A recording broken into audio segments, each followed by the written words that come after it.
The second most disliked YouTube video of all time belonged to Infinite Warfare's launch trailer, racking up almost 4 million dislikes. This game got ripped to shreds by the entire Call of Duty community. Call of Duty even had to add a fan favorite title as a bonus in an effort to increase sales. But now, why does everyone see Infinite Warfare in a different light almost a decade later? Has nostalgia finally set in, making a bad game seem good? Or was Infinite Warfare never bad to begin with? But then where did all the hate come from? As I revisited this game almost a decade later, I stumbled upon the real reason why the most hated Call of Duty might actually be one of the greats. Let's dive into the curious case of Infinite Warfare.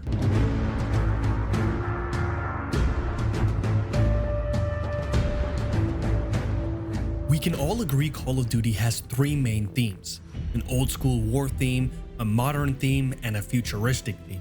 And I know what you're thinking. A healthy mix of all three each year would keep the franchise from getting stale.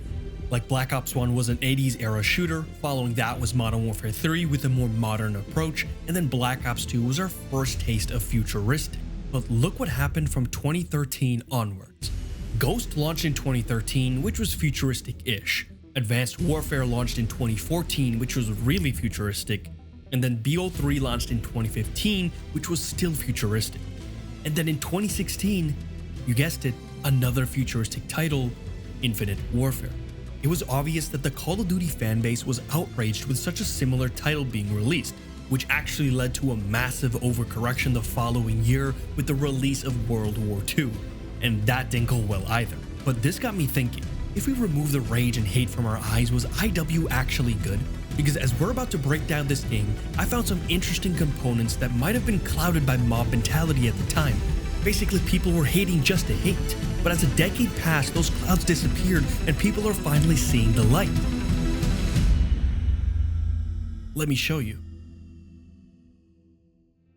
Now, Call of Duty isn't known for a single-player campaign, but that doesn't mean they don't try. The Black Ops campaigns are a clear example of what happens when you bring in a classic point-and-shoot mechanic and mix in a beautiful story. Now, when IW was in development in 2013, COD as a whole was still in that phase of trying to innovate every year. But what could you possibly add to a classic point-and-shoot game? They couldn't tap into the Black Ops storyline, they couldn't touch Modern Warfare either. So how about we take everything to space? Now, at the time, that was such a novel idea because no real futuristic COD title existed, and the whole concept and creative minds behind it need their flowers because they had the balls to take a chance, but unfortunately, they never got them. I almost feel bad for the developers because when 2016 rolled around and they were so excited to introduce Infinite Warfare to the world, nobody cared because the concept wasn't new anymore. But let's pretend this was our first real introduction to Call of Duty in space.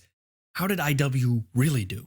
Well, the whole IW story is basically good versus evil in a battle for resources. In this case, Earth's resources. So the stakes are decently high and not just some random doomsday event. We play as Nick Reyes on the Good Guys team, which is a division of the UNSA, the United Nations Space Division, and our main villain is none other than Kit Harington from Game of Thrones as the leader of the SDF, or the Settlement Defense Front. The SDF are basically people that think they're better than everyone else because they were born in space. In the beginning, you're just a high-ranking officer, but when shit hits the fan, you become commander of a whole ship, and a whole lot of with great power comes great responsibility vibes are starting. Brian Bloom, the actual actor, plays the hero so well, it almost feels like he's done this before.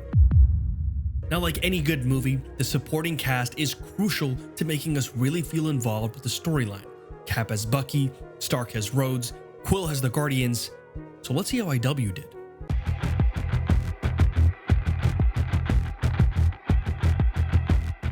Nora Salter. This is basically your right-hand gal. You've come up through the ranks together and now are saving the world side by side. Jamie Gray Hyder plays the role perfectly as we get to see Nick and Nora's dynamic in full display throughout the story. It almost feels like they're friends in real life and the acting feels real authentic. But my favorite member of the team has to be Ethan. Now, Infinite Warfare created one of the best AI characters when they developed Ethan. Acts like a human, has emotions, and you actually build a real bond as you save the world together. The banter between the crew, the bonds you build, and just the overall character development over time is actually really good for a Call of Duty campaign. But what about everything else? The futuristic weapon selection, gadgets, and vehicles all give this campaign such a unique feeling I can't quite explain. It almost feels like if Interstellar was a video game, this would be it. Like, one of the first missions you go on is to save the freaking moon. Gravity suits, railguns, and just the overall pace of the missions are incredible. IW's campaign really was a case of right place, wrong time. Because if this campaign released in 2014 instead of Advanced Warfare, our jaws would drop. So it doesn't seem like the campaign deserves any hate at all. But that's just 1/3 of the puzzle, and this puzzle is about to get a little more interesting. When you think of Call of Duty, the first thing that comes to mind is multiplayer. MW2 quickscoping, BO1 wager matches, and just the whole online experience. So it's safe to say multiplayer needs to be good in order for the actual title to be good. Like, even if you took away Black Ops 1 campaign and zombies, you still had a pretty strong multiplayer experience. Now, can we say the same for Infinite Warfare? At its core, the multiplayer experience is somewhat the traditional sense of it. You have weapons, you shoot people, you get streaks, you try to be #1 on the scoreboard. Except, it's missing one of the most important parts of any Call of Duty game. Tell me if you can spot it.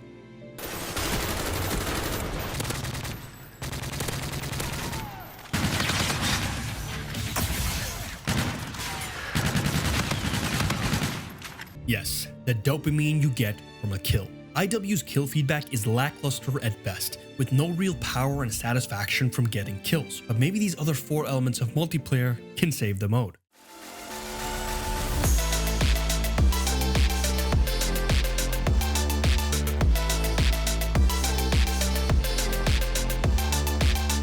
Weapons. Now, I think we can all agree weapon selection in multiplayer is crucial to selling the vibe of the game. Black Ops had classic Cold War guns, BO2 had modern variants, and for the most part, IW sticks to this energy ammunition vibe. The weapons are fine, but the only issue was IW favored some of the LMGs in the game in terms of the meta, because I can vividly remember my brother and I mowing down lobbies with an auger.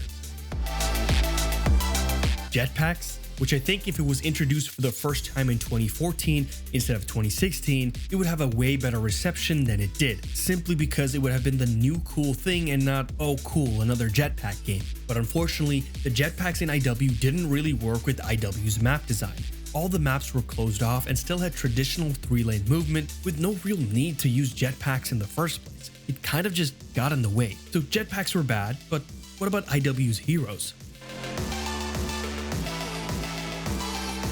Specialists. IW had this form of specialist that we saw in BO3, which I'm going to be honest, I'm a fan of. I like the thought of each individual on the map having some sort of ability, like popular hero shooters today. You kind of had to be aware of the characters you see because you never knew if their abilities are about to get used on you. Now, the abilities weren't overpowered or anything, so everything seemed to flow fine in online matches. Now, would specialists work in today's COD titles with the current level of SBMM? Absolutely not. I can barely keep track of a single player as it is. So specialists were alright, but what about the most controversial aspect of multiplayer at the time? Supply drops, salvage, and weapon variants. I completely forgot about this abomination of a feature in IW, which may make multiplayer unsavable, turning what was a simple weapon progression system into a convoluted, tedious, and money-hungry machine.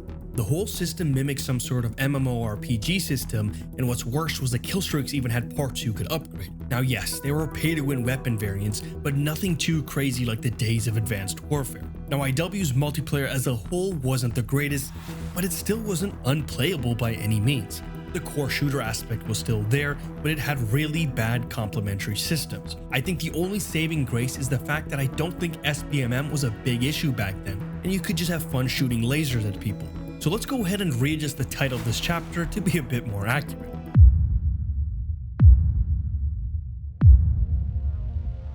Okay, so 1/3 of IW was incredible, another third was meh, so this last mode is this game's only hope. Now, Modern Warfare and any titles besides Black Ops never had a good survival mode like zombies. Sure, we had this little wave-based mode in Modern Warfare 3, but it still wasn't close to what Black Ops brought to the table. until IW released with Spaceland. You see, IW never knew they'd have to follow up the behemoth that was Black Ops 3 Zombies, which is arguably one of the best, if not the best zombies depending on who you ask. So what they did with Spaceland becomes even more impressive. Now, the traditional zombies experience was eerie and dark. I know we all remember playing Kino solo as a kid. It was downright scary. So IW gave us something on the complete opposite side of the spectrum. They took us back to the 80s with Hasselhoff at the helm. We're put into an old amusement park with some of the most detailed and thought out designs I have ever seen from a zombies map. Arguably the best design. Zombies are in disco clothes, clowns are the dog rounds, and of course there's even an alien boss. The whole amusement park theme is carried over into almost everything, including having a ticket system to get items, the rides, and even traps. Spaceland even had the fan favorite gobble gums from BO3, but instead of gumballs, they were playing cards. There are so many things to do on this map that it really doesn't get repetitive until the really far rounds. I still remember playing with my brother long after we completed all the Easter eggs. They did release more maps with DLC like Rave in the Redwoods and the Attack of the Radioactive Thing, but we'll just focus on the map that came with the game. So overall, Zombies in Spaceland really is one of the best zombies maps we've ever played, and that opinion is still shared almost a decade later, making the last third of IW pretty strong. If you remembered from the intro, I said I found the real reason why everyone's having a change of heart when it comes to how they feel about Infinite Warfare. And it wasn't just the great campaign, zombies, or the fact that we were in space. It's because everyone's finally appreciating exactly what the developers envisioned for this game as a whole, because that rageful mob mentality is finally wearing off. Take away the hate from the mistimed release, and we have a Call of Duty that pushed to innovate. Call of Duty in space, a unique spin on zombies, and even the occasional fun on multiplayer, because that's what the good old Call of Duty was known to do: innovate. While Infinite Warfare will never be discussed in the GOAT debate as a whole, it still is a solid game and definitely does not deserve the hate it did. The campaign has a studded cast, great story, and incredible missions. The Zombies mode had a unique map and a whole new experience, and the multiplayer, while lackluster, still had some moments. Again, I truly believe if it released in 2014 instead of 2016, the backlash and hatred would be toned way down. A little hate, sure, but not 4 million dislikes hate. If you ever played Infinite Warfare, let me know what you think.